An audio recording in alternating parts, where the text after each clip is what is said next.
नमस्कार, आप देख रहे हैं हमारी खास पेशकश बजट 2024। मैं हूं आपके साथ अक्षय सिंह। वित्त मंत्री निर्मला सीतारमण ने बजट का पिटारा खोल दिया है।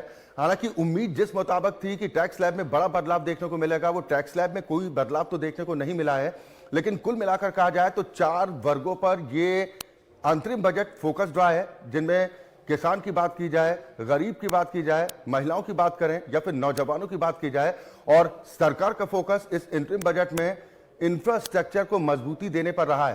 हालांकि नौकरी पेशा वर्ग को इस बात को लेकर उम्मीद थी कि शायद उन्हें टैक्स स्लैब में थोड़ी सी और राहत मिल जाए, लेकिन ऐसा संभव नहीं हो पाया। लेकिन ये संकेत वित्त मंत्री निर्मला सीतारमण की तरफ से जरूर दिए गए कि जुलाई में जो बजट पेश होगा वो पूर्णकालिक बजट, इसमें कई ऐसी घोषणाएं हो सकती हैं जो आने वाले वक्त के लिए मील का पत्थर साबित हो सकते हैं। हालांकि प्रधानमंत्री नरेंद्र मोदी की तरफ से इस अंतरिम बजट को लेकर भी अपने संबोधन में तमाम बड़ी बातें कही गई हैं। प्रधानमंत्री ने इस बजट को आगामी 2047 के लिए विकास का बजट करार दिया है। प्रधानमंत्री ने स्पष्ट किया कि ये बजट मील का पत्थर साबित होगा देश के विकास को लेकर, और जो सरकार की तरफ से लक्ष्य तय किया गया है 2047 तक भारत को विकसित राष्ट्र बनाने को लेकर, उसको लेकर इस बजट में छाप भी देखने को मिली है। तो इस बजट को लेकर हम ये समझने की कोशिश भी करेंगे कि आखिर क्या खोया क्या पाया। हालांकि इंटरिम बजट है, इंटरिम बजट में लोक लुभावन वादों से सरकारें बचने का प्रयास करती हैं और इस बात का संकेत खुद दिया है। और वित्त मंत्री निर्मला सीतारमण की तरफ से खुद ही यह स्पष्ट कर दिया गया कि लोक लुभावन वादे तो नहीं किए गए हैं, लेकिन देश के विकास को लेकर इस अंतरिम बजट में तमाम ऐसी बातों का जिक्र है जो आने वाले वक्त में देश को विकसित राष्ट्र बनाने की दिशा में महत्वपूर्ण योगदान देने वाला साबित होगा। आज हम इसी को समझने की कोशिश करेंगे कि वित्त मंत्री निर्मला सीतारमण के पिटारे से क्या कुछ खास निकला देश की जनता के लिए, और देश के लिए यह अंतरिम बजट कितना कारगर साबित हो सकता है। आज हम इसी पर चर्चा करेंगे। कुछ खास मेहमान मेरे साथ जुड़ चुके हैं। सबसे पहले अपने दर्शकों की मुलाकात अपने आज के इन सभी सम्मानित अतिथियों से। मेरे साथ अजय गिल साहब हैं, आप जाने माने अर्थशास्त्री हैं। उनका अर्थशास्त्र हम समझने की कोशिश करेंगे कि इस बजट से लोगों को कितना फायदा हो सकता है। अजय दहिया साहब हैं, आप चार्टर्ड अकाउंटेंट हैं।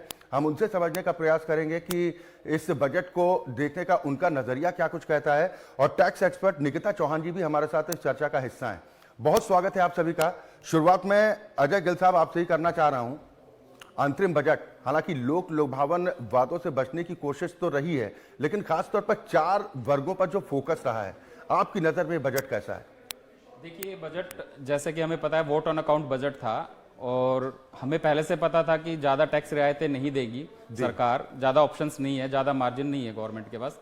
लेकिन जो 4 फैक्टर्स पे गवर्नमेंट ने जोर दिया है वो काबिले तारीफ है। इसमें किसान है, आपके युवा वर्ग है, महिलाएं हैं। तो इससे जो है इकोनॉमी को ग्रोथ मिलने का एक बहुत अच्छा स्कोप मिलेगा।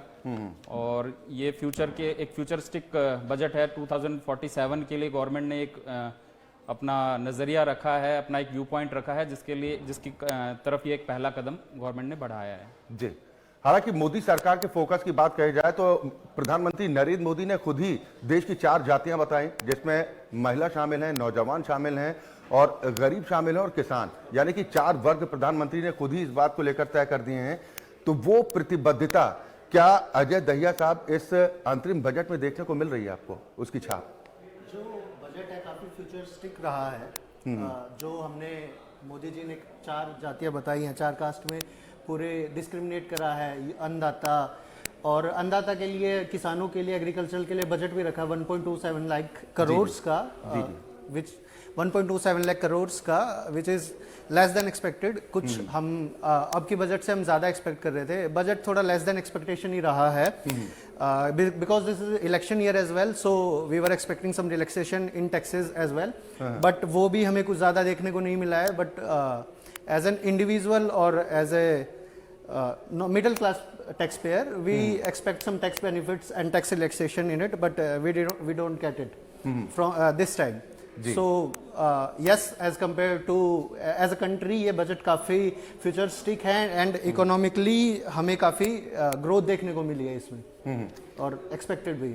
बिल्कुल, आपने टैक्स की बात की है और टैक्स एक्सपर्ट के तौर पर निकिता चौहान जी भी हमारे साथ हैं। निकिता चौहान जी, आप क्या कहते हैं, कितनी उम्मीद थी खास तौर पर नौकरी पेशा वर्ग को कि जब अंतरिम बजट पेश होगा तो कम से कम उन्हें थोड़ी बहुत और शायद रियायत मिल सकती है, लेकिन ऐसा तो संभव नहीं हो पाया। लेकिन जो इशारा दिया कि लोकसभा चुनाव के बाद जब जुलाई में संभवतः अगर बजट पेश होगा तो उसमें तमाम ऐसी चीजें देखने को मिल सकती हैं जो लोगों को बहुत आकर्षित करेंगी, आपको लग रहा है? नमस्कार सभी दर्शकों को। मैं निकिता चौहान। जैसा कि अभी हम सभी डिस्कस कर ही रहे हैं कि ये इंटरिम बजट है, इसमें गवर्नमेंट बहुत ज़्यादा फोकस्ड उसके साथ नहीं आई है, but yes there are certain phenomenal targets that government has taken up. अगर मैं टैक्सेशन की बात करती हूँ तो टैक्सेशन में तो there were certain cosmetic changes that were expected, क्योंकि गवर्नमेंट पिछले 5-6 सालों से बहुत सारे चेंजेस लेके आ चुकी है, तो अभी बहुत बड़े कुछ चेंजेस नहीं है कि जो हम एक्सपेक्ट कर रहे थे। But yes, for middle class population that we were expecting कि there were certain more deductions that government will be giving to us, but अभी ऐसा कुछ नहीं हुआ है। सारे tax rates, direct and indirect tax rate same है पहले के जैसे। लास्ट ईयर की कुछ जो बेनिफिट्स एंड एग्जेम्पशंस गवर्नमेंट ने दिए थे वो गवर्नमेंट ने अभी री अनाउंस किए हैं। जैसे कॉर्पोरेट टैक्स में 30% से 22% तक गवर्नमेंट ने किया था, और न्यू जो मैन्युफैक्चरिंग इंडस्ट्रीज है उसके लिए गवर्नमेंट ने 15% का टैक्स प्रोविजन रखा था, तो गवर्नमेंट ने वही उसी को री अनाउंस किया है। प्लस में एक प्रोविजन गवर्नमेंट अभी लेके आई है, वो है कि जैसे गवर्नमेंट की जो बहुत पुरानी जैसे डिमांड्स हैं जिसमें गवर्नमेंट भी उलझी हुई है और जो कि आगे के फ्यूचर ईयर्स के जो रिफंड्स हैं उसमें हिंडर ऑन होता है, तो गवर्नमेंट ने उस चीज़ को कट ऑफ करने के लिए एक स्कीम लेके आई है कि हमारे पास 29 से 10 तक की जितनी भी डिमांड्स टैक्स पेयर्स की हैं उन सभी को गवर्नमेंट वेव ऑफ कर रही है।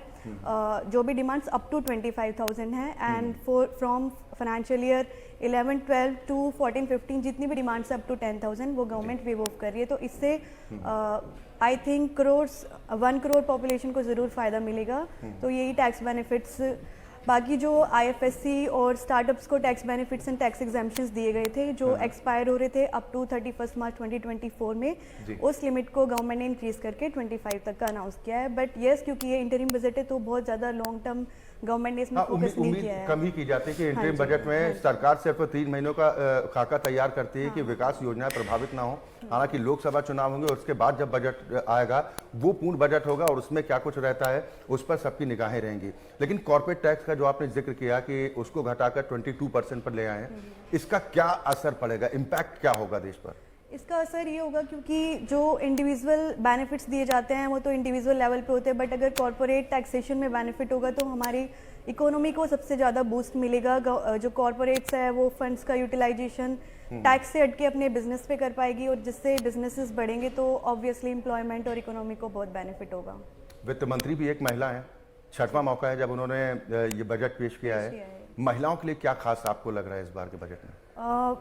क्योंकि ये government in every budget women entrepreneurs को प्रमोट कर रही है, तो इस बजट में भी गवर्नमेंट ने वीमेन एंटरप्रेन्योर के लिए बहुत सारे प्रोविजंस रखे हैं। इसके लिए उन्होंने सेल्फ हेल्प ग्रुप्स के थ्रू वीमेन एंटरप्रेन्योर्स को प्रमोट किया है। वीमेंस को उन्होंने कुछ टैक्स इंटरेस्ट फ्री लोन्स की प्रोविजनिंग, कोलैटरल फ्री लोन्स की प्रोविजनिंग की है, तो इसके थ्रू फीमेल परसेंटेज बढ़ाने के लिए, जेंडर इक्वलाइजेशन के लिए गवर्नमेंट स्टेप्स ले रही है। बिल्कुल, सरकार महिला सशक्तिकरण की बात भी करती है और कई मौक़ों पर ऐसी छाप भी देखने को मिली है जिसमें महिलाओं को प्रमोट करने की कोशिश करते सरकार के कदम दिखाई देते हैं। इस बजट में महिलाओं को लेकर जो भी घोषणाएं की गई हैं, कितना फोकस आपको नजर आता है? क्या इस बजट में सबसे ज्यादा फोकस महिलाओं पर किया गया है, आधी आबादी पर? जी, इसमें आप पीएम साहब ने बताया था कि लखपति दीदी का इन्होंने एक टारगेट रखा है 3 करोड़ महिलाओं को सशक्त करने का अगले 1 साल में सेल्फ हेल्प ग्रुप के थ्रू। मोदी साहब का टारगेट है इस साल में, और जिससे महिलाओं को सशक्तिकरण में हमें मदद मिलेगी और ये हमारी इकोनॉमी के ग्रोथ के लिए भी काफ़ी हद तक मददगार साबित होगा। कहावत भी है कि अगर परिवार में महिला पढ़ी लिखी हो, अगर वो शिक्षित होती है तो पूरा परिवार इस दिशा में काफ़ी तेज गति के साथ आगे बढ़ता है। और वित्त मंत्री ने जो पिछले 10 वर्षों का जो खाका पेश किया जनता के सामने कि पिछले 10 वर्षों में किस तरीके से सरकार ने प्रयास किए हैं देश को तरक्की के रास्ते पर आगे ले जाने को लेकर, इन पिछले 10 वर्षों को किस तरह से आप देख पा रहे हैं गिल साहब? देखिए, जैसे कि आप जानते हैं कि 2014 में मोदी गवर्नमेंट आई थी और पहली जो वित्त मंत्री, महिला वित्त मंत्री भी इन्होंने ही इंट्रोड्यूस किया था, जो है मोदी साहब ने। और आप स्टार्टअप इंडिया देखेंगे तो उसमें महिलाओं के लिए कोलेटरल फ्री लोन के लिए गवर्नमेंट ने इनिशिएट किया, और जिसमें काफ़ी लोन्स भी दिए गए और काफ़ी महिला एंटरप्रेन्योर्स भी उभर कर आई हैं। और आज हम देखते हैं तो काफ़ी महिलाएं जो है सेल्फ हेल्प ग्रुप के थ्रू या अपने स्वरोजगार के थ्रू काफ़ी काम कर रही हैं, और उससे इकोनॉमी के ग्रोथ के लिए काफ़ी हेल्पफुल हो रहा है। प्रधानमंत्री ने भी आशा व्यक्त की है इस बजट को लेकर, और एक बड़ी बात भी प्रधानमंत्री ने गिल साहब कही है कि हम न सिर्फ लक्ष्य को निर्धारित करते हैं बल्कि उस टारगेट को अचीव भी करते हैं। इसको किस तरह से आप देख रहे हैं? जी, ये आप शुरू से आखिरी तक देखोगे, गवर्नमेंट जब आई थी पहली बार मोदी गवर्नमेंट, तो उन्होंने टैक्स रेट्स को और रिफॉर्म्स को करने का एक प्रतिबद्धता दर्शाई थी, जो कि हम देखते भी आ रहे हैं कि हर साल जो है ऐसे रिलैक्सेशंस या कंप्लायंसेस को कम किया जा रहा है। काफ़ी लॉज ऐसे थे, अबेंडेंट थे, जो कि गवर्नमेंट ने हटाए हैं। और जीएसटी एक ऐसा एक्ट लेके आए हैं जिससे कि आपका कंप्लायंस बर्डन काफ़ी कम हो गया है। पहले सीएसटी, वैट, अलग अलग स्टेट्स के रूल्स थे जो कि आज खत्म हो चुके हैं, और एक रिटर्न से आपकी जो है इनडायरेक्ट टैक्स की कंप्लायंसेस हो रही है। तो इससे मोदी सरकार की जो है कंप्लायंस, मोदी सरकार की हमें दूरदर्शिता दिखती है कि जो उन्होंने कहा है वो करने में उस और पे वो बढ़े जा रहे हैं। अजय दहिया साहब, जो एक आंकड़ा भी पेश किया है वित्त मंत्री की तरफ से कि पिछले 10 वर्षों में जो टैक्स कलेक्शन है उस पर भारी वृद्धि हुई, तकरीबन 3 गुना बढ़ा है। ये किस तरह के संकेत हैं? सर, ये बहुत ही जैसे हमारा बीजेपी गवर्नमेंट का, हमारे प्राइम मिनिस्टर साहब का ड्रीम है इंडिया को एक 5 ट्रिलियन इकोनॉमी की कंट्री बनाने का। और जैसे अभी हम कंटिन्यू देख भी रहे हैं कि year on year, month on month हमारे टैक्सेस में काफ़ी इंक्रीमेंट है। अभी कल जो जनवरी मंथ की भी हमारी जीएसटी की कलेक्शन इंक्रीज हुई है, that is year two year 10% का जो ग्रोथ हुआ है, इट्स 1.72 लाख करोड़। तो हमारा इंडिया सबसे ज़्यादा डेवलपिंग कंट्री है, और हमारा जो ईयर ऑन ईयर अभी रिटर्न्स का भी हमारी कंपैरेटिवली आज मोदी जो लास्ट ईयर तक थी उससे 2.4 टाइम्स ज़्यादा रिटर्न्स इस टाइम पे फाइल हुई हैं डायरेक्ट टैक्सेस में। तो ऑब्वियसली ये tax revenue is increasing and continue it will definitely help in our economy to grow. Nikita Chauhan ji, जो तमाम बातों का जिक्र इस बजट में है, जिस पर हम बारी बारी से चर्चा भी कर रहे हैं कि चाहे वो किसान हो, गरीब तबका हो, या फिर प्रधानमंत्री आवास योजना का जिक्र भी किया गया है कि प्रधानमंत्री आवास योजना के तहत करोड़ों लोगों को आवास मुहैया कराए गए, और 2 करोड़ मकान देने का लक्ष्य इस बार भी तय किया गया है कि अगले 5 वर्षों में हम 2 करोड़ और लोगों के आशियाने के सपनों को पूरा करेंगे। ये जो प्रधानमंत्री आवास योजना है, इसका कितना बेनिफिट आप देख पा रहे हो और लोग कितना सशक्त हो पा रहे हैं? जो प्रधानमंत्री की योजनाएं हैं, जैसे प्रधानमंत्री ने एक शौचालय योजना बनाई थी, जिसको हम ग्राउंड लेवल पे अगर देखें तो बहुत कुछ इम्प्लीमेंट हुआ है, और जिससे ग्राउंड लेवल पे गरीबों को बहुत फ़ायदा मिला है। ऐसे ही इस बजट में गवर्नमेंट ने आवास योजना निकाली है, जो कि फ्रूटफुल होगी मिडिल क्लास लोगों के लिए। स्पेसिफिकली ये मिडिल क्लास लोगों के लिए दिया गया है जो रेंटेड अकोमोडेशन पे, डवेल्स में या स्लम्स में रहते हैं। उनके लिए गवर्नमेंट ने स्पेशल प्रोविज़न रखा है कि इस बार उनको उस चीज़ से निकाल के कि उनका अपने पास एक अपना घर होना चाहिए, इस पे गवर्नमेंट ने फोकस किया है। तो मुझे लगता है विपक्षी दलों को एतबार नहीं होता। विपक्षी दल आरोप लगाते हैं इस बात को लेकर कि भाई लोन दे के किस तरह से आप सशक्त कर सकते हैं लोगों को। आवास को लेकर आंकड़ों को जुटलाने की कोशिश होती है कि भाई जो दावे सरकार की तरफ से किए जाते हैं उनमें सच्चाई नहीं है। आपने आज भी कई रिएक्शन सुने होंगे, निकिता जी। हाँ जी, तो इस पे मेरा ये कहना है कि खाली लोन देना ही सरकार का टारगेट नहीं है। सरकार ने लोन देने के साथ साथ अदर बेनिफिट्स भी दिए हैं, जिसका हमें इनकम टैक्स में भी रिबेट और डिडक्शंस मिलती है। अगर कोई लोन लेता है तो उसके इंटरेस्ट और प्रिंसिपल की भी डिडक्शन मिलती है। तो लोन लेने से भी लोगों को ये फ़ायदा है कि एटलीस्ट वो अपना घर रख सकते हैं, और उसके बाद जब एक फाइनेंशियल लायबिलिटी हमारे ऊपर होती है तो हमेशा हमारा ये रहता है कि हम कुछ भी अपनी एम्प्लॉयमेंट ले या अपना काम स्टार्ट करें जिससे हम उसको पे ऑफ कर पाएँ।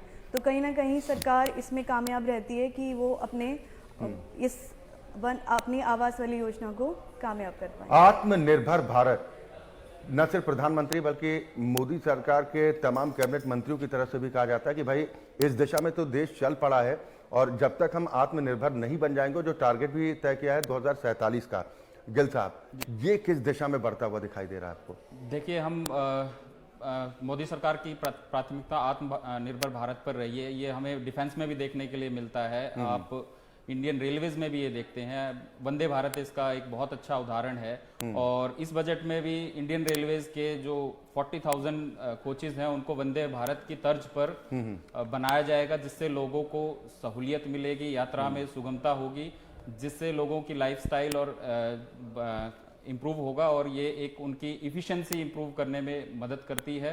और ये इसका एक दूरगामी परिणाम होगा, क्योंकि हम आज इंडियन रेलवेज को देखते हैं कि एक बहुत ही निम्न स्तर की क्वालिटी की सर्विसेज प्रोवाइड करती रही है पीछे, जो कि अभी धीरे धीरे उसमें अच्छा अनुभव होने लगा है हमें। हम यात्रा करते हैं इंडियन रेलवेज में तो कहीं ना कहीं हमें हवाई जहाज में यात्रा करने का अनुभव हो रहा है उसमें। और अगर वंदे भारत के 40,000 कोचेज अगर हमारी जनरल ट्रेन्स में आएंगे तो इसका एक दूरगामी परिणाम हमें आरोप ये लगा देते हैं कि भाई रेलवे को तो बेचा जा रहा है, तमाम संस्थानों को सरकार बेचने का काम कर रही है। आपको नहीं लग रहा है कि इससे आम जनता जो होती है वो कहीं ना कहीं कंफ्यूज हो जाती है कि किसकी बात पर यकीन करें, किसकी बात पर नहीं? जी बिल्कुल, ये चीज तो आपको माननी पड़ेगी कि सरकार हर चीज के लिए पैसा मुहैया नहीं करा सकती। इसमें कहीं ना कहीं प्राइवेट सेक्टर का हमें योगदान की बहुत आवश्यकता है। उसके योगदान के बिना कभी भी हम इन्वेस्टमेंट उतना नहीं कर पाएंगे। जो काम अगले 20 साल में होने वाला है, अगर सरकार के भरोसे रहेगा तो 40-50 साल तक वो आपका काम पूरा नहीं होगा। तो हम अगर 40-50 साल तक चाहते हैं कि हम विकसित देश बना चाहें तो फिर आप सरकार के भरोसे रह सकते हैं कि हम सरकार ही पैसा खर्च करेगी। तो प्राइवेटाइजेशन कहीं ना कहीं नीड ऑफ द आवर है। हमें मिक्स करके चलना पड़ेगा। प्राइवेट पूंजी का जब तक पैसा नहीं लगेगा, इन्वेस्टमेंट नहीं होगा देश में, तब तक ग्रोथ नहीं हो सकती सरकार के बलबूते से। लेकिन दहिया साहब, जो आत्मनिर्भर भारत बनाने की दिशा में जो कदम है उसमें तो स्वाभाविक है कि युवाओं को आगे आना पड़ेगा। और प्रधानमंत्री बार बार इस बात पर फोकस भी करते हैं कि उनकी सरकार के केंद्र बिंदु में युवा हैं और युवा शक्ति अगर सहयोग करती है तो जो 2047 का टारगेट तय किया गया है विकसित राष्ट्र बनाने का, उसको हम हर हाल में पूरा करेंगे। क्या युवाओं को वो अवसर उपलब्ध हो पा रहे हैं? देखिए सर, हमेशा से गवर्नमेंट का, बीजेपी गवर्नमेंट का, हमारे प्राइम मिनिस्टर साहब का ये सपना रहा है कि मेक इन इंडिया, हम इंडिया में ही काफ़ी सारे प्रोडक्ट्स बनाएं और इंडिया में ही सेल करें। और ऑफ कोर्स इस चीज़ का काफ़ी बेनिफिट है एमएसएमईज के लिए, माइक्रो और स्मॉल यूनिट्स के लिए गवर्नमेंट बहुत इनकरेज कर रही है कि भाई आप छोटी छोटी यूनिट्स लगाएं अपनी, और उन चीज़ों के लिए काफ़ी हमारे पे टैक्स बेनिफिट्स भी हैं, काफ़ी रिलैक्सेशंस भी हैं। और इन चीज़ों के लिए जैसे अभी लास्ट वाले बजट में हमने एक चीज़ ये भी डाला था कि छोटे बिजनेसमैन को, जो भी युवा, जो भी महिला या जो भी नया बिजनेस स्टार्टअप हम जो भी बंदा शुरू कर रहा है, तो उसका सबसे बड़ा जो उसका इशू होता है वो उसका होता है कि कलेक्शन उसका काफ़ी इशू रहता है कि भाई माल चला जाता है, बड़ी कंपनियों से पैसे नहीं आते। उस चीज़ के लिए भी लास्ट ईयर गवर्नमेंट ने एक चीज़ डाली थी कि भाई एक डायरेक्ट टैक्स के एक्ट में चेंज करा था कि भाई हम, अगर आपने कोई भी एमएसएमई से, किसी भी माइक्रो स्मॉल और मीडियम एंटरप्राइज से कोई भी सामान खरीदा है, तो अनटिल अनलेस आप उसकी पेमेंट नहीं करते as per the schedule time, तो आपको उस एक्सपेंस का बेनिफिट नहीं मिलेगा। That expense would be disallow. तो उससे क्या काफ़ी चीज़ इनकरेज हुई है। अब बड़ी बड़ी कंपनीज, जो भी हमारे छोटे मैन्युफैक्चरर्स हैं, जो भी छोटी यूनिट्स हैं, जो युवा लोग हैं जिन्होंने भी अपने न्यू स्टार्टअप्स हैं, तो जो भी बड़ी कंपनीज के साथ वो बिजनेस कर रहे थे, अब उनका रेवेन्यू काफ़ी टाइम पे आ रहा है, जो भी कलेक्शंस है वो ऑन टाइम है, और उससे वो बिजनेस को ग्रोथ कर पा रहे हैं, अपने बिजनेस को उस अमाउंट को टाइमली उसको यूटिलाइज करके अपने बिजनेस को ग्रो कर पा रहे हैं। इससे मेक इन इंडिया में भी बेनिफिट, जिसको लेकर सरकार की तरफ से दावा किया जा रहा है कि युवाओं के सामने तमाम अपॉर्चुनिटी हैं और सरकार उनका कदम से कदम साथ देने को भी तैयार है। क्या वो रियायतें मिल पा रही हैं युवाओं को आसानी से, चाहे जैसे मुद्रा लोन की अगर बात कर रहे हैं, या फिर आत्मनिर्भर भारत बनाने की दिशा में जैसा प्रधानमंत्री बार बार अपील करते हैं कि आप नौकरी मांगने वाले नहीं, नौकरी देने वाले बनिए? बिल्कुल सर, जितने भी न्यू बिजनेसेस हैं, स्टार्टअप के लिए गवर्नमेंट ने बहुत ज़्यादा सपोर्ट करा है। अभी CGT MSc स्कीम, एक लोन के लिए आपको अनसिक्योर्ड लोन मिल सकता है, that is up to 5 crore without collateral. तो ये CGT MSc स्कीम है, इससे हमें लोन मिल सकता है। और MSMEs के लिए हमारे बहुत सारे बेनिफिट्स हैं। अलग से MSME समाधान कोर्ट है कि सपोज आपका बैड डेट्स, कोई अमाउंट ऐसा है कि भाई आपका डेटर आपको पे ऑफ नहीं कर रहा, तो आपके लिए बहुत ही ईजी वे की एक MSME समाधान करके कोर्ट्स हैं कि आप बहुत ही ईजी वे में उसको, उस पर केस करके आप उसको लीगल तरीके से वो अमाउंट कलेक्ट करा सकते हैं। आपको गवर्नमेंट बहुत ही सस्ते इंटरेस्ट रेट पे लोन्स प्रोवाइड कर रही है। CGT MSc स्कीम के अकॉर्डिंगली आपको कोलेट्रल फ्री लोन आपको प्रोवाइड करा जा रहा है। तो yes, government is of course in the way कि भाई आप अपना यूनिट सेटअप करें और रोजगार लेने वाले नहीं, रोजगार देने वाले बने। मेक इन इंडिया के लिए चले बिल्कुल, लेकिन क्या ये संदेश युवाओं तक पहुंचा है, इसको भी समझना बेहद जरूरी है। ये चर्चा हम लगातार जारी रखेंगे और बात करेंगे और भी अदर सेक्टर्स की, चाहे वो किसान हो, नौजवान हो, महिलाओं की बात हम कर रहे हैं, या फिर महंगा सस्ता क्या हुआ। आम लोगों की ज्यादातर नजर इस बात पर होती है कि भाई बजट पेश होने जा रहा है, आखिर ऐसी कौन कौन सी चीजें हैं जो उनमें सरकार की तरफ से उन्हें रियायत मिल सकती है। इस पर भी हम चर्चा करेंगे। फिलहाल यहां पर एक ब्रेक के लिए रुक रहे हैं, बहुत जल्द वापस लौटते हैं।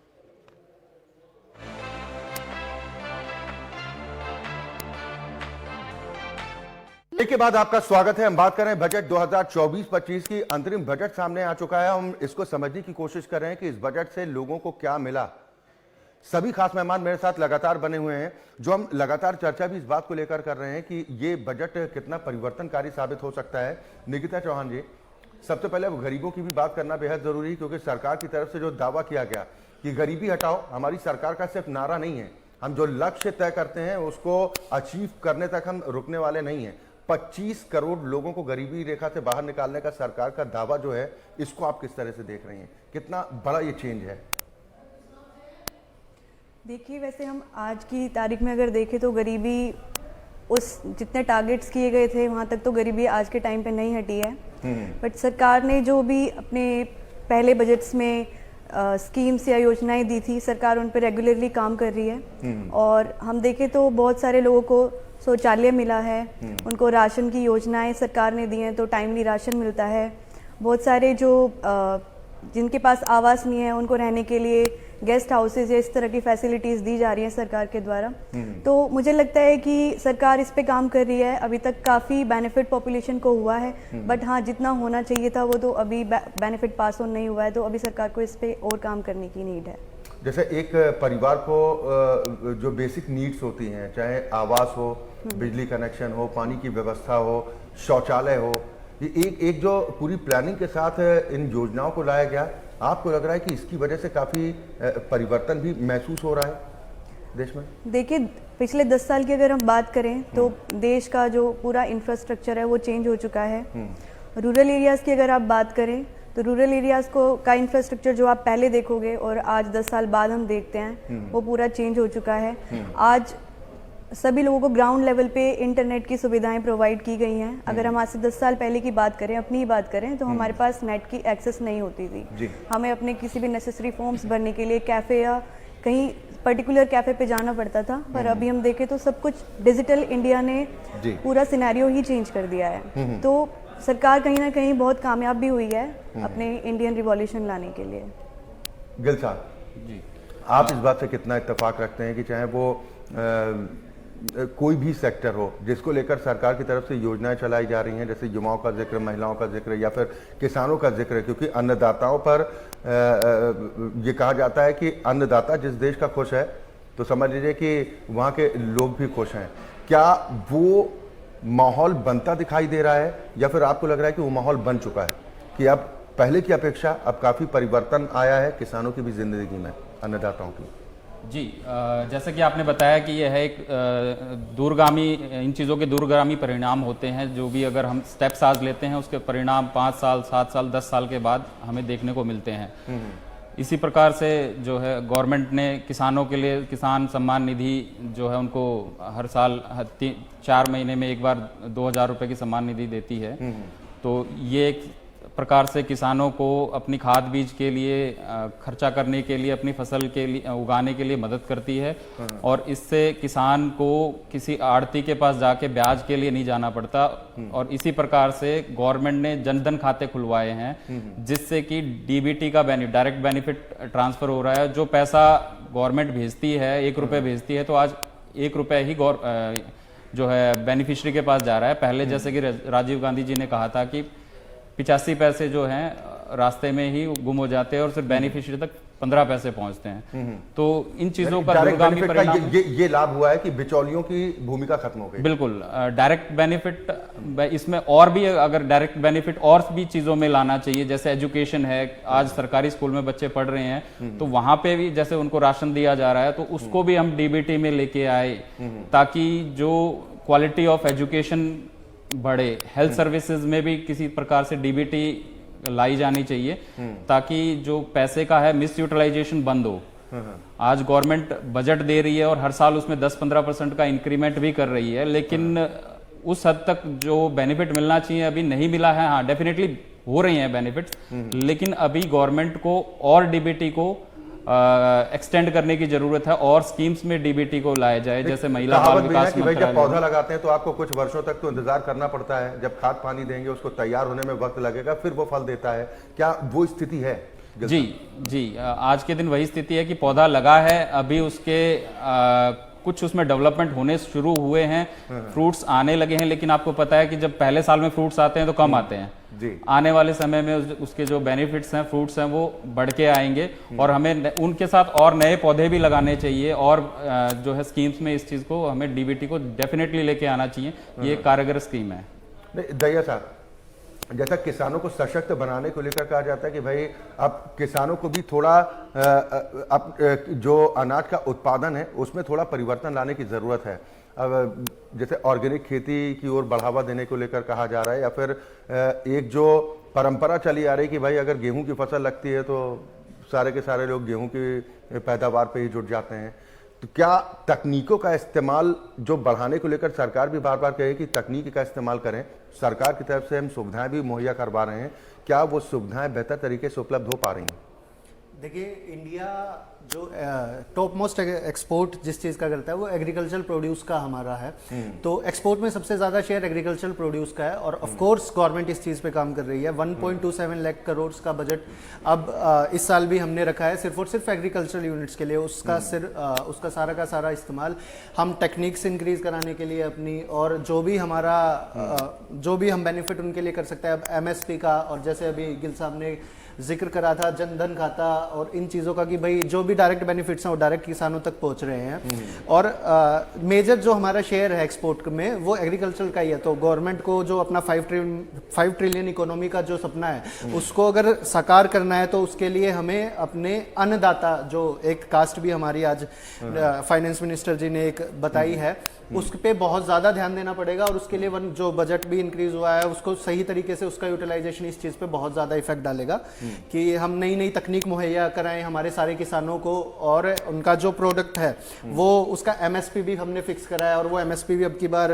जो हमारे फाइनेंस मिनिस्टर जी ने उस चीज़ पे भी प्रकाश डाला कि भाई हमने सारी की सारा MSP पे ही हमारी सारी फसल सब की बार हमने खरीदी है। तो इन चीज़ों से डेफिनेटली किसानों को, हमारे अन्नदाता को बेनिफिट हुआ है। दाल की कीमतों को लेकर लोगों में कहीं ना कहीं नाराजगी रहती है कि भाई ऐसी क्या वजह है कि दाल की कीमतों में कमी आ नहीं पा रही है। आज भी चाहे अरहर की दाल हो या फिर तमाम दालें हो, वो पहले के मुकाबले उसी रेट पर भी आज भी मिल रही हैं। तो इसके उत्पादन को लेकर क्या क्या दिक्कत परेशानियां सामने आ रही हैं, या फिर आयात पर निर्भर रहना पड़ रहा है, ये मजबूरी है? इसमें मैं आपको एक चीज बताना चाहूंगा कि जैसे कि आपने कहा कि हमें अपने क्रॉपिंग पैटर्न को भी चेंज करना पड़ेगा, हमें कमर्शियल क्रॉप्स पे जाना पड़ेगा। जैसे कि आप हरियाणा और पंजाब में देखोगे गेहूं की, धान की, इसकी फसल पे बहुत ज़्यादा जोर दिया जाता है। गवर्नमेंट इंसेंटिवाइज भी कर रही है कि आप कमर्शियल क्रॉप्स पे जाओ, दालों पे, तिलहन पे, जिससे कि पानी की भी जो है कम खपत होगी। और इसमें डीबीटी भी दे रही है, कुछ स्कीम्स में गवर्नमेंट जो है सब्सिडी दे रही है कि अगर आप इस फसल को छोड़ते हो, धान को फसल को छोड़ते हो, तो आपको एक मुश्त राशि उस पर दी जाती है कि आप दूसरी क्रॉप पे जाओ। तो अगर हम दालों का, तिलहन का उपयोग करेंगे तो डेफिनेटली जो है प्राइसेस डाउन आने चाहिए। लेकिन इसमें किसान का एक महत्वपूर्ण रोल है कि वो इसको फॉलो करे इस चीज को। जैसे एग्जांपल के तौर पर हरियाणा को ही ले लेते हैं कि जैसे वहां पर प्रगतिशील किसानों की संख्या किस तरीके से बढ़े, इसको लेकर सरकार की तरफ से प्रमोट भी गिल साहब किया जा रहा है कि भाई किसान परंपरागत खेती को छोड़ें, ऑर्गेनिक खेती की तरफ बढ़ें, बागवानी की तरफ बढ़ें, फल फूलों के, सब्जियों के अगर उत्पादन करते हैं तो इससे न सिर्फ मुनाफा भी उनका बढ़ता है बल्कि पानी की खपत भी कम होती है। क्या आपको लग रहा है कि ये पैटर्न अगर सारे देश में अपना लिया जाता है तो फिर खाद्यान्न की किल्लत का एक खतरा नहीं होगा? जी बिल्कुल, अगर ये पैटर्न ऑल ओवर इंडिया अगर फॉलो किया जाता है तो तिलहन की, दाल की और इनकी जो है हमारी जो शॉर्टेज है वो नहीं रहेगी। लेकिन जैसे आपने खुद कहा कि एक पौधा आज हम बोएंगे तो उसमें एक समय लगता है, तो आज अगर हरियाणा, पंजाब और नॉर्थर्न स्टेट से अगर ये चीज़ लागू होती है तब हम इसको ऑल ओवर इंडिया, इसको पैन इंडिया, इसको हम इम्प्लीमेंट कर सकते हैं और इसके फ्रूटफुल रिजल्ट्स देखने को मिलेंगे डेफिनेटली। सर इस पर मैं थोड़ा ऐड ऑन करना जी चाहूँगी। जी जी बिल्कुल बिल्कुल निकिता जी। से कुछ हरियाणा के ही किसान हमारे यहाँ पे जी। जिन्होंने ट्रेडिशनल एग्रीकल्चर को छोड़ के ऑर्गेनिक एग्रीकल्चर या फिर जो सीजनल हमारी एग्रीकल्चर प्रोडक्ट्स होते हैं उस पर ट्रांसफॉर्म किया है। तो ऐसा नहीं है, उन किसानों को बहुत ही फ़ायदा हुआ है और कमर्शियल लेवल पे भी उनको बहुत फ़ायदा हुआ है। उन्होंने अपने खुद डायरेक्ट एक्सपोर्ट करना स्टार्ट किया है। तो इसके लिए सरकार ने काफ़ी कदम उठाए एग्रीकल्चर सेक्टर के लिए। सरकार ने पिछले कुछ सालों में सेंट्रल सेक्टर स्कीम में प्रोड्यूसर ऑर्गेनाइजेशंस का प्रोविज़न रखा है, जिसमें सरकार all over India 10,000 producer organisations create करेंगी और कुछ हद तक 30% इसका इम्प्लीमेंटेशन भी हो चुका है, जिसमें सरकार किसानों को एक समूह बनाने के लिए प्रेरित करती है। किसान अपना एक समूह बनाए, अपनी क्रॉप को उसमें लेके आए और फिर वो एज अ कॉरपोरेट उस क्रॉप को सेल करे। तो इससे किसानों को अच्छे दरों पे अपना क्रॉप जो प्रोडक्ट होता है उसको सेल करने का अवसर मिलता है। इंफ्रास्ट्रक्चर तो इसके लिए मजबूत होना चाहिए ना कि भाई मंडियों की तो व्यवस्था हो। इसके लिए सरकार ने प्रोविजन रखा है उस कंपनी को चलाने के लिए। मैनेजमेंट को उसकी ग्रांट भी अन्य प्रोवाइड की जा राज्यों में रही भी है। कुछ इसी पैटर्न पर आगे बढ़ने की जरूरत है। हाँ जी, तो मैं वही पॉइंट में डिस्कस करना चाहती थी कि जिन किसानों ने उस पैटर्न को चेंज करके ऑर्गेनिक खेती या फिर सीजनल खेती पे मूव ऑन किया है, अगर बाकी किसान भी उसी पैटर्न पे काम करें तो उनको भी फॉर श्योर बेनिफिट मिलेगा। हर बात में पॉजिटिविटी और नेगेटिविटी दोनों चीजें होती हैं। तो यही तो ये सवाल भी था जो मैंने गिल साहब से पूछा था कि कहीं ऐसा ना हो कि भाई सब्जियों का उत्पादन, फलों का उत्पादन इतना बढ़ जाए कि पता चला गेहूं की कमी हो रही है, धान की कमी हो रही है, जिसकी वजह से एक दूसरा संकट खड़ा हो गया। गिल साहब, इस खतरे से तो नहीं बचा जा सकता ना? जी, इसमें आपको देखो डिमांड एंड सप्लाई का भी एक नियम लागू होता है यहाँ पर। अब अगर हम तिलहन और दालों का उत्पादन बढ़ाते हैं और अगर शॉर्टेज गेहूं की और धान की होती है तो उस केस में फिर फार्मर को पता चलता है कि किस चीज़ की डिमांड है, तो फिर आपको उसमें चेंजेस करने पड़ेंगे। ये तो डिमांड एंड सप्लाई इकोनॉमिक्स का एक रूल है, जो चीज़ की डिमांड होगी आपको वो चीज़ प्रोड्यूस करनी पड़ेगी। अगर कल को अगर गेहूं और धान की अगर डिमांड होगी तो आपको दोबारा से वो प्रोड्यूस करना पड़ेगा। लेकिन जो आज की जो जरूरत, क्योंकि आज 80-90% जो हरियाणा में किसान है वो धान और गेहूं का ही उत्पादन कर रहा है या सरसों का कर रहा है। कमर्शियल क्रॉप्स आप देखोगे तो बहुत कम हरियाणा में जो है, हरियाणा या पंजाब में उगाई जाती हैं। साउथ इंडिया में हो सकता है कि कमर्शियल क्रॉप्स में जोर है, लेकिन नॉर्थ इंडिया में ये चीज़ अभी देखने को नहीं मिलती। लेकिन जो सरकार की तरफ से दहिया साहब दावा किया जा रहा है, वित्त मंत्री ने आज भी कहा, और कहा क्या, ये कहा जाए कि भाई जीडीपी की तो उन्होंने नई परिभाषा कर दी है और उन्होंने कहा कि जीडीपी का मतलब है जी यानी कि गवर्नेंस, और डी का मतलब डेवलपमेंट और पी का मतलब परफॉर्मेंस। क्या वो झलक दिखाई देती है सरकार की कार्यशैली में?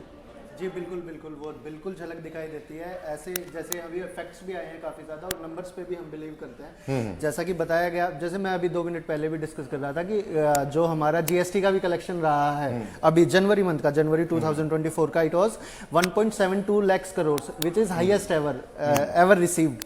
तो ऑब्वियसली इन सारी चीज़ों से अगर हम गवर्नमेंट की जो भी स्कीम्स हैं वो अप्लाई हुई हैं। और अभी जैसे हम अन्नदाता की बात कर रहे थे, वो मैं निकिता जी ने भी उनका फार्मर प्रोड्यूसर कंपनी का अभी एग्जांपल दिया। ये भी हमारे प्राइम मिनिस्टर साहब का सपना था। उन्होंने भी पिछले बजट्स में ये वादा किया था कि भाई 10,000 फार्मर प्रोड्यूसर कंपनीज हम पूरे देश में बनाएंगे और ये किसानों की समूह की जैसे काम करेगा।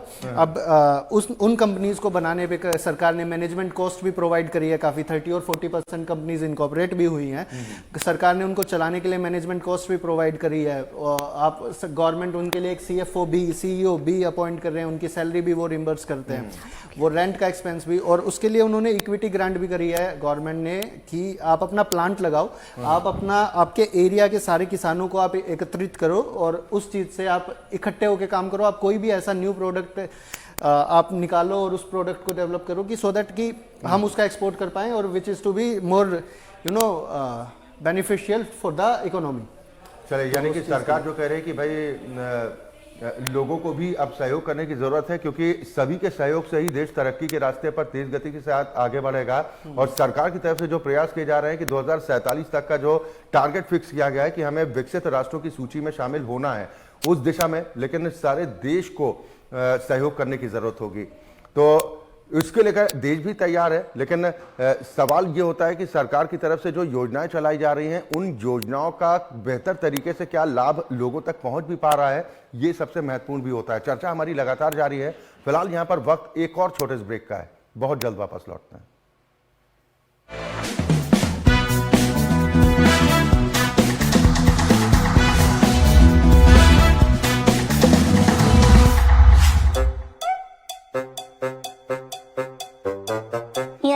सब कॉन्टिनेंट ਦੇ ਅੰਦਰ ਬੇਰੁਜ਼ਗਾਰੀ ਬੜੀ ਹੈ।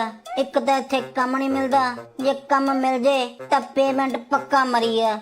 ਭਾਜੀ ਤੁਹਾਨੂੰ ਕਿਹਾ ਤਾਂ ਸੀ ਵਰਕ ਪਰਮਿਟ ਲੈ ਕੇ ਕੈਨੇਡਾ ਚਲੇ ਜਾਂਦੇ ਆ, ਉੱਥੇ ਜਾ ਕੇ ਰਾਮਲੀਲਾ ਕਰਾਂਗੇ, ਘੰਟਿਆਂ ਦੇ ਹਿਸਾਬ ਨਾਲ ਪੇਮੈਂਟ ਮਿਲਦੀ, ਥੋੜੀ ਜੀ ਇਕਨੋਮੀ ਆਪਣੀ ਵੀ ਹਿਲਦੀ ਹੈ। ਯਾਰ ਇਕਨੋਮੀ ਤਾਂ ਇੱਥੇ ਲੰਕਾਪਤੀ ਨਰੇਸ਼ ਦੀ ਹਿੱਲੀ ਪਈ ਆ। ਅਕਾਊਂਟੈਂਟ ਨਰੇਸ਼ ਦੀ ਨਹੀਂ, ਲੰਕਾਪਤੀ ਨਰੇਸ਼ ਦੀ। ਲੰਕਾਪਤੀ ਨਰੇਸ਼ ਕਹਿੰਦੇ ਸੋਨੇ ਦੀ ਲੰਕਾ ਸਾਡੀ ਹਨੂਮਾਨ ਜੀ ਢਾ ਗਏ, ਉਧਰ ਹੰਬਨ ਟੋਟਾ ਪੋਟ ਸਾਡਾ ਚੀਨ ਵਾਲੇ ਖਾ ਗਏ, ਅਸੀਂ ਦੱਸ ਕਿਹੜੇ ਪਾਸੇ ਜਾਈਏ। ਭਾਜੀ ਰਾਮਲੀਲਾ ਵਾਲੇ ਰਾਵਣ ਦੀ ਫੌਜ 'ਚ ਆਪਾਂ ਭਰਤੀ ਹੋਏ ਸੀ, ਉਹਦੀ ਪੇਮੈਂਟ ਉਹ ਐਤਕੀ ਫੇਰ ਨਹੀਂ ਮਿਲਣੀ। ਕਹਿੰਦੇ ਰਾਵਣ ਦੇ ਦੇਸ਼ ਤੇ ਮੁਸੀਬਤ ਪਈ ਬੜੀ ਹੈ, ਦੇਸ਼ ਚਲਾਉਣ ਲਈ ਪੇਮੈਂਟ ਅਸੀਂ ਤਾਂ ਆਪ ਵਰਲਡ ਬੈਂਕ ਤੋਂ ਫੜੀ ਹੈ।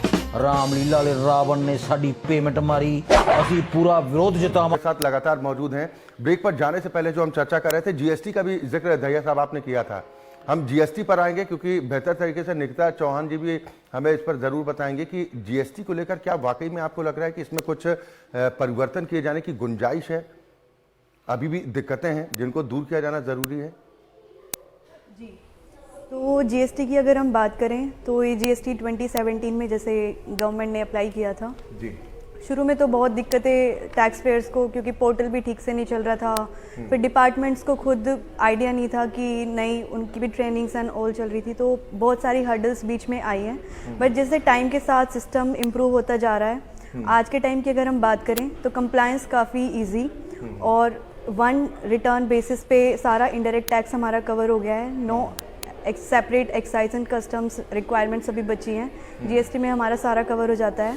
बट इस अभी भी कुछ चीज़ें हैं जिस पे गवर्नमेंट काम कर सकती है, जिस पे डिपार्टमेंट को ट्रेनिंग देके और थोड़ा स्ट्रॉन्ग बनाया जा सकता है। क्योंकि अभी भी कुछ नोटिस ऐसे निकलते हैं जिसमें अगर हम प्राइमा फेसाई देखें तो उसमें कोई फॉल्ट होता नहीं है, बट क्योंकि टैक्स पेयर के पास नोटिस आ जाता है तो उसको अननेसेसरी हसल करनी पड़ती है, प्रोफेशनल अपॉइंट करना पड़ता है। तो ये सारी चीज़ें आज भी जीएसटी में हैं। थोड़ा स्मूथ होना चाहिए, थोड़ा स्मूथ और हो सकता है अभी।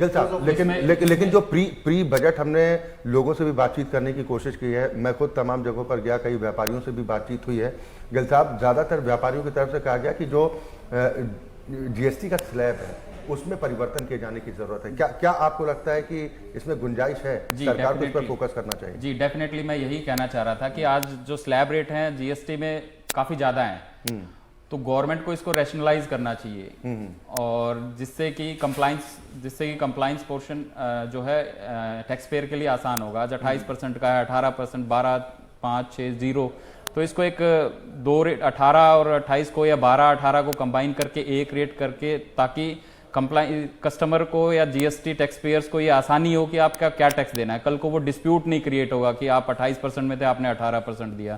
तो रैशनल वे में जो है टैक्सेस को एक बार रेट्स को दोबारा से डिफाइन करा जाना चाहिए, जो कि खैर आपका जो जीओएम है उसी में डिसाइड होगा। अगर ये बजट रेट्स जो है बजट का पार्ट नहीं है, शायद इसलिए फाइनेंस मिनिस्टर ने इस चीज को बजट में नहीं छुआ। नहीं, ये बजट का पार्ट नहीं है, लेकिन लोगों का ये कहना, खासतौर पर व्यापारी वर्ग का तो यही कहना था कि जो टैक्स स्लैब है जीएसटी के, उसमें थोड़ा सा अगर रिलीफ मिल जाए तो व्यापारी वर्ग के लिए काफी अच्छा हो सकता है, उनकी तमाम मुश्किलें कम हो सकती हैं।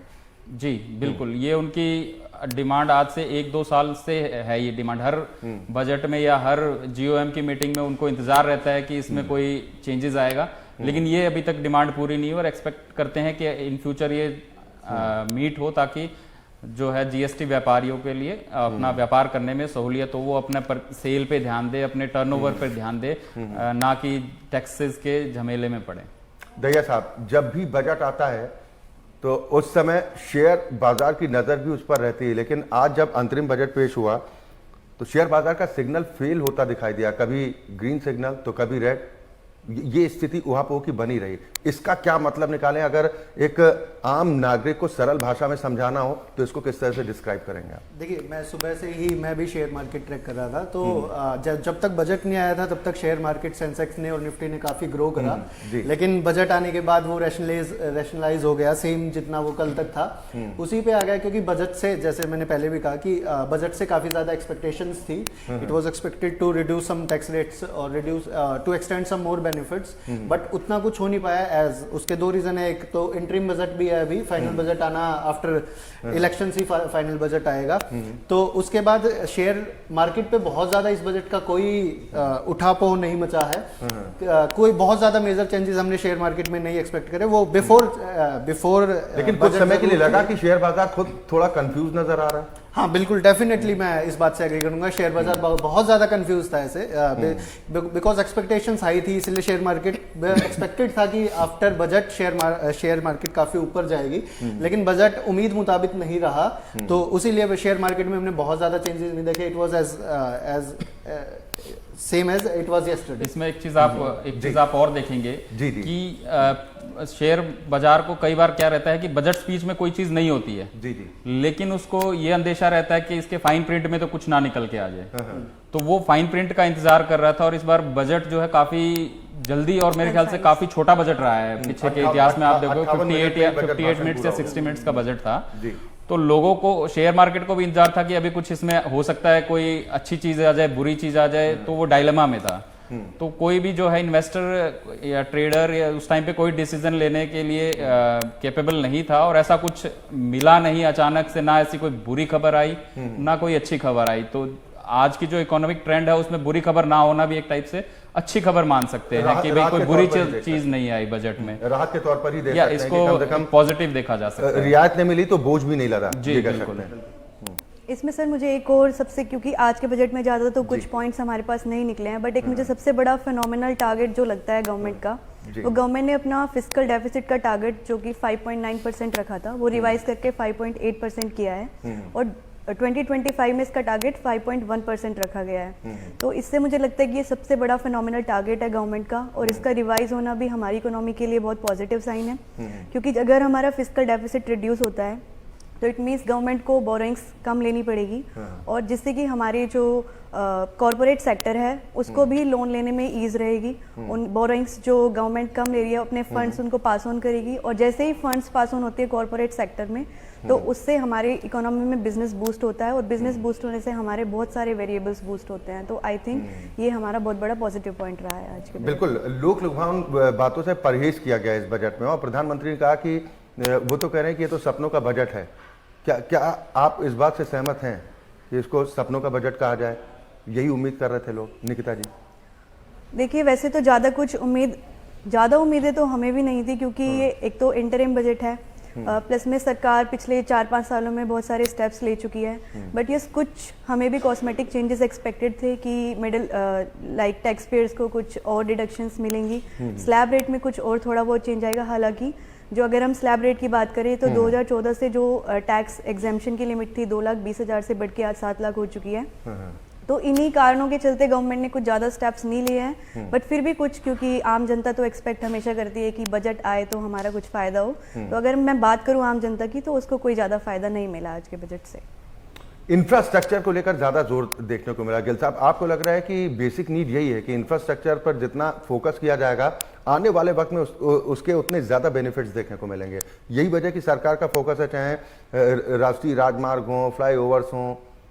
जी, आप पिछले 5-10 साल के जो ट्रैक को उठा के देखिए, आज नेशनल हाईवेज और एक्सप्रेसवेज की काफ़ी गवर्नमेंट ने इन्वेस्टमेंट किया है, जिससे ट्रांसपोर्टेशन कॉस्ट, ट्रांसपोर्टेशन टाइम में काफ़ी रिडक्शन आया है। ये मान के चलिए 50% तक आपका जो है ट्रांसपोर्टेशन कॉस्ट में रिडक्शन आया है और टाइम में आया है। बॉम्बे एक्सप्रेसवे है आपका, आपका ईपी है, एक्सटर्नल ये आपका जो एक्सटर्नल हाईवे है, इससे आपका दिल्ली का ट्रैफिक काफ़ी कम हुआ है।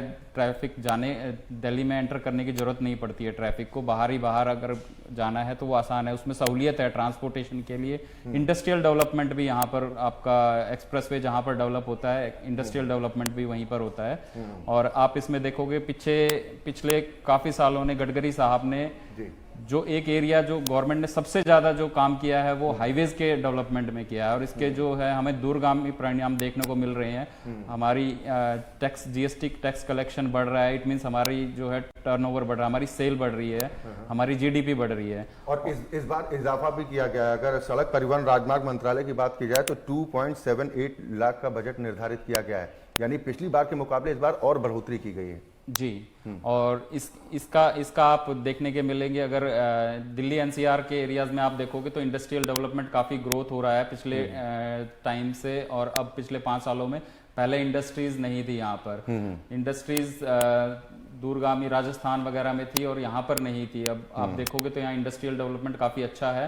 और भविष्य में भी जो है यहाँ पर रेजिडेंशियल के लिए जो दिल्ली का कंजेशन है वो भी कम होगा अगर आपके हाईवेज डेवलप होते हैं, कि आपको दिल्ली में रहने की जरूरत नहीं है, आप दूर से भी कम्यूट कर सकते हैं, बाहर आप फैक्ट्रीज लगा सकते हैं, आपके आउटर एरियाज में रेजिडेंशियल एरियाज हो सकते हैं। जैसे सोनीपत इस चीज़ के लिए बहुत पिछड़ा हुआ था, क्योंकि जो है ट्रांसपोर्टेशन का जो कोई भी यहाँ पर वे नहीं था, जो कि अब हाईवे यहाँ पर बन गया है चंडीगढ़ का, और आपका जालंधर तक का भी हाईवे बनने जा रहा है, जो कि द्वारका से बनेगा। तो इससे आप देखोगे तो कि आने वाले 4-5 साल में काफ़ी जो है इंफ्रास्ट्रक्चर में जो काम होगा उसका डेवलपमेंट पे इम्पैक्ट आएगा। बिल्कुल। डिफेंस सेक्टर की भी बात कर लें, मैं दैया साहब आपके पास ही आ रहा था, क्योंकि डिफेंस सेक्टर की बात की जाए तो इस पर बहुत ज़्यादा फोकस। आपको लगता है कि जो इस वक्त पूरी दुनिया में स्थिति बनी है, हर मुल्क एक दूसरे से टकराव करने को, जंग करने के लिए बेताब दिखाई दे रहे हैं, कुछ ऐसी स्थिति है।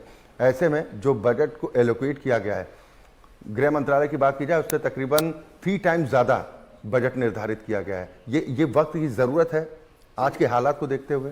बिल्कुल बिल्कुल। ये अभी करंट बजट में 6.7 लाख करोड़ के लिए बजट निर्धारित करा गया है डिफेंस सेक्टर के लिए। वो बहुत ज़्यादा ज़रूरत है। हमने हमेशा से पीएम मोदी का इस तरफ रुझान देखा है, देश की सुरक्षा, देश की सेफ्टी के प्रति हमेशा से। जैसे अभी पीछे भी राफेल को परचेज करा गया था, और हमेशा से, क्योंकि इस गवर्नमेंट ने कंटिन्यूसली ये दिखाया कि भाई हम डिफेंस में तो आपसे एटलीस्ट किसी भी चीज़ में पीछे नहीं है।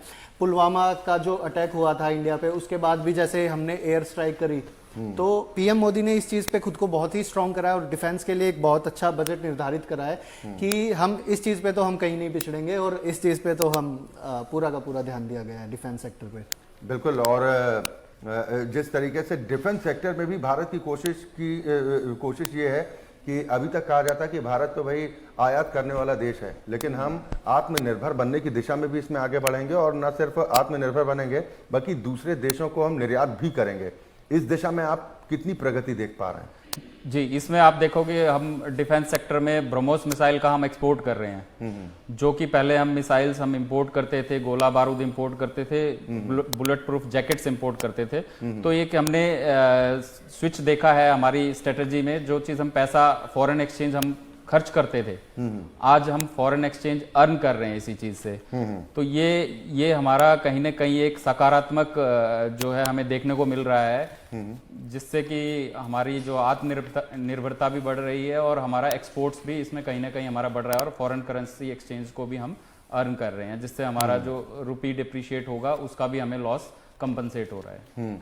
पर्यटन का जिक्र करना भी बेहद जरूरी है, क्योंकि हाल के कुछ वक्त की बात की जाए तो पर्यटन को लेकर जिस तरीके से सरकार का फोकस भी निकिता चौहान जी देखने को मिला है, खासतौर पर अयोध्या नगरी की तस्वीरें तो पूरी दुनिया ने देखी, और उसके बाद इस बात को और भी बल दिया जा रहा है कि चाहे लक्षद्वीप जाना हो प्रधानमंत्री का, और अपने द्वीपों को विकसित करना, वहाँ के इंफ्रास्ट्रक्चर को मजबूत करना, यानी कि पर्यटन क्षेत्र में बूम लाने को लेकर सरकार की जो कोशिश है, क्या आपको लग रहा है कि आने वाले वक्त में मास्टर स्ट्रोक साबित हो सकती है? जी बिल्कुल।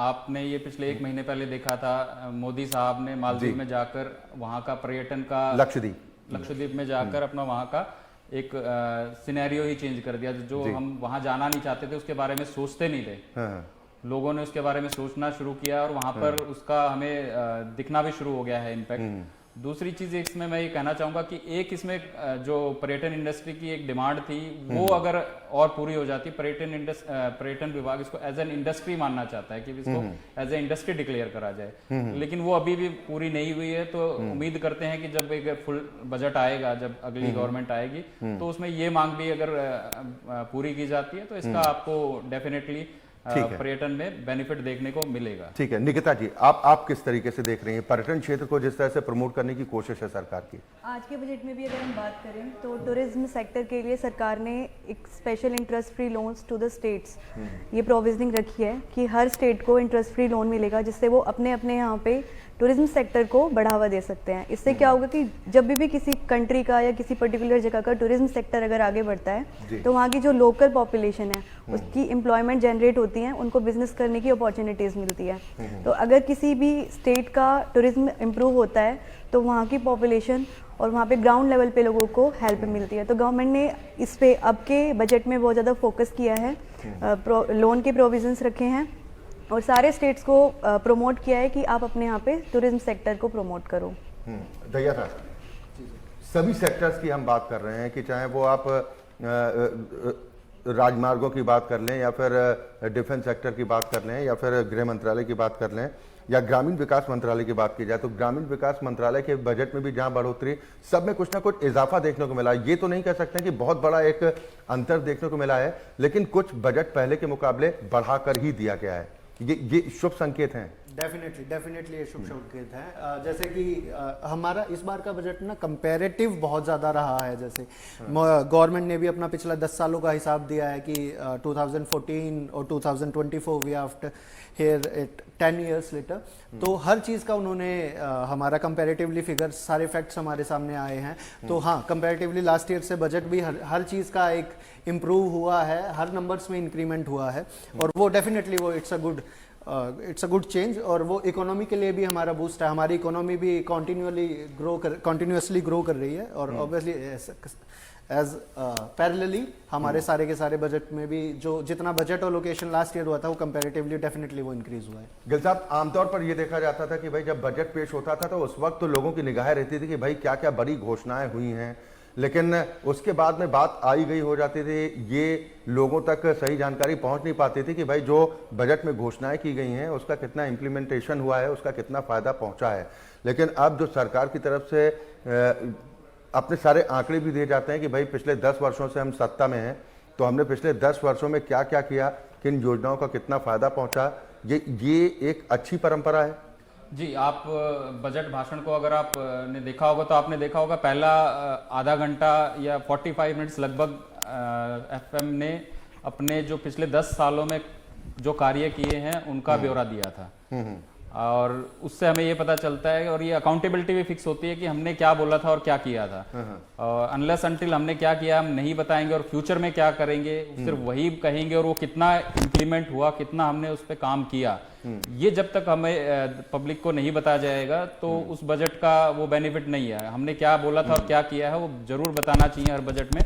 बाकी आपने इसमें ये चीज देखी है कि उन्होंने अपने काम का पूरा ब्यौरा दिया है इस साल। चले बिल्कुल, अब तो हम अपने कार्यक्रम के समापन की ओर भी बढ़ रहे हैं, लेकिन अगर इस अंतरिम बजट में 10 अंकों में से नंबर देने हो तो बड़े संक्षेप में आप तीनों से मैं जानना चाहूंगा बारी बारी से कितने अंक देना चाहेंगे इस बजट को? देखिए, मैं कहना चाहूँगा कि एज एक्सपेक्टेड बजट से बहुत ज़्यादा उम्मीदें थी लेकिन वो नहीं हो पाया है, तो I will rate it 5 out of 10। सो गिल साहब, क्योंकि इंटरिम बजट था, ज्यादा कुछ गवर्नमेंट के पास करने के लिए ऑप्शंस नहीं थे उस चीज को, और कोई नेगेटिव चीज नहीं की, इस चीज को देखते हुए मैं 8 out of 10 इस बजट को देना चाहूंगा। निकिता जी? इसमें मैं गिल साहब के साथ रहना चाहूंगी, 8 out of 10। चले बिल्कुल, उम्मीद करते हैं, क्योंकि उम्मीदों का बजट भी कहा जा रहा था और वित्त मंत्री निर्मला सीतारमण की तरफ से जो बजट भाषण के दौरान तमाम बड़ी बातें कही गई हैं और जो खाका पेश किया गया है कि उनकी सरकार की नीति क्या है और सरकार की नीयत क्या है, देश को किस दिशा में आगे बढ़ाना चाहती है। हालांकि इंटरिम बजट था जिसमें ज्यादा लोक लुभावन घोषणाएं होंगी, इस बात को लेकर उम्मीदें कम ही थी। हालांकि टैक्स पेयर्स को उम्मीद इस बात को लेकर थी, नौकरी पेशा वर्ग को, कि भाई सरकार की तरफ से शायद थोड़ी राहत और मिल जाए, लेकिन टैक्स पेयर्स को राहत नहीं मिली है। लेकिन ये संकेत जरूर दिए गए हैं कि जुलाई में संभवतः जब अगला बजट पेश होगा तब कई ऐसी बड़ी बातें, कई ऐसी घोषणाएं हो सकती हैं जो लोगों को काफी राहत पहुंचाने वाली साबित हो सकती हैं। बहुत शुक्रिया आप तीनों मेहमानों का मेरे साथ इस चर्चा में शामिल होने के लिए। और इसी के साथ हमारी खास पेशकश में अभी के लिए बस इतना ही। MH1 न्यूज में खबरों का सिलसिला लगातार जारी।